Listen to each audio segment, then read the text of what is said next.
This is Ivan speaking. How may I can help you? Good morning. Can I order for my breakfast? Certainly, sir. But before I take your order, do you have your menu? It's located to your table beside your bed. Did you see it? Yes. Okay, sir. May I know your name and room number, please? My name Kenneth Pantawa in room 305. Okay, sir. If you're ready to order now, may I take your order now?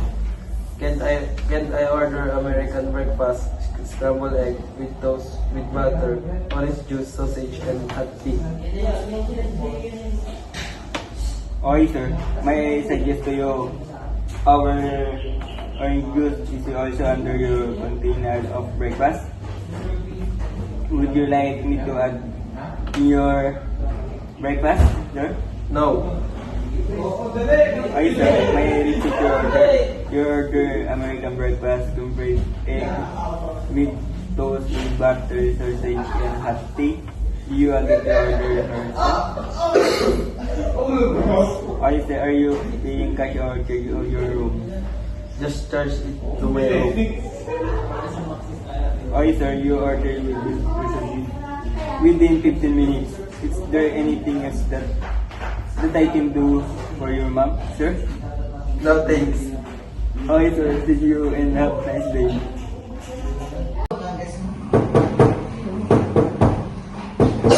Room service. Yes? Good day, sir. I am Janavan Achensa, your room service attendant for today. Is this room 305? Mr. I am Kanhin. Yes?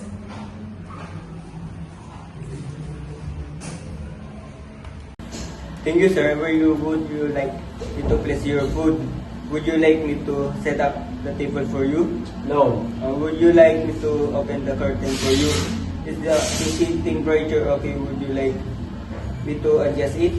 Would you like me to turn off the TV for you? No.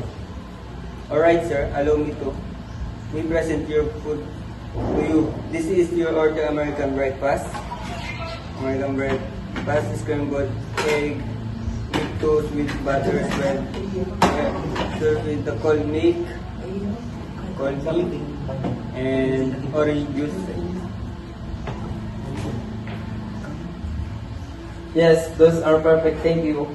You're welcome, sir. Is there anything else I can help you with? I am all good. Thank you.